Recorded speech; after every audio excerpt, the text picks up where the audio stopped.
großzügig. Wir sind gesegnet, um ein Segen zu sein. Wir sind überzeugt, dass Geben ist seliger als Nehmen. Wir leben Großzügigkeit als ein göttliches Privileg. Und stell dir mal vor, die Königin von Saba, die war ja so geflasht von diesem Salomo, weil sie hat es gesehen mit ihren eigenen Augen über alle Grenzen weg. Aber es gibt eine Sache, da war sie wirklich aus allen Nähten. Und zwar, das heißt, Salomo erfüllte der Königin von Saba jede Bitte und beschenkte sie noch reich darüber hinaus. Danach reiste sie mit ihren Gefolgen in ihre Heimat zurück. Also Salomo hat diesen Wert von Großzügigkeit wirklich verkörpert. Und das ist eigentlich auch etwas, was dieser Gott im Himmel auch verkörpert. Weil er hat seinen einzigen, seinen besten Sohn auf diese Erde geschickt, für deine und meine Sünden auf sich zu nehmen. Also wirklich das Beste vom Besten.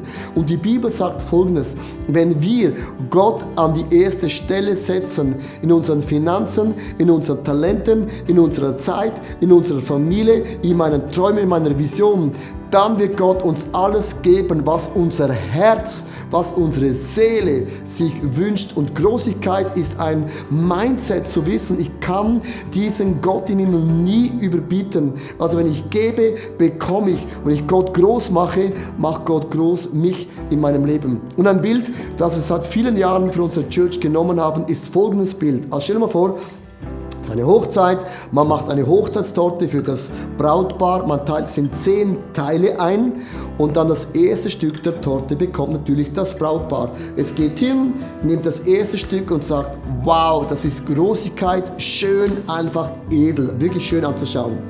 Jetzt stell dir mal vor, man dreht das Bild um und sagt, okay, statt das Brautpaar geht zuerst, die Gäste dürfen zuerst gehen und dann gehen alle Gäste und dann am Schluss kommt das Brautpaar, ist auch noch 10%, ein Stück ist da und dann bekommen sie es.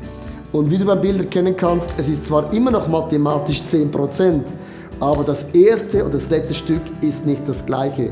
Und wir haben uns entschieden als unseren Wert, wir setzen Gott bei allem, was wir tun, in der Worship, bei der Predigt, bei Leidenschaft, beim Geben, in der Familie, Gott an allererster Stelle. Wir geben alles, was wir haben, diesem Gott im Himmel und vertrauen, dass Gott uns auch reich beschenkt mit dem, was er uns geben möchte. Werte ist nicht etwas, was per Zufall entsteht, das muss man kreieren. Man muss zusammen sich überlegen, wie soll sich die Church, die Familie anfühlen und man muss es definieren und Werte werden definiert und es braucht ein Wort, Einheit.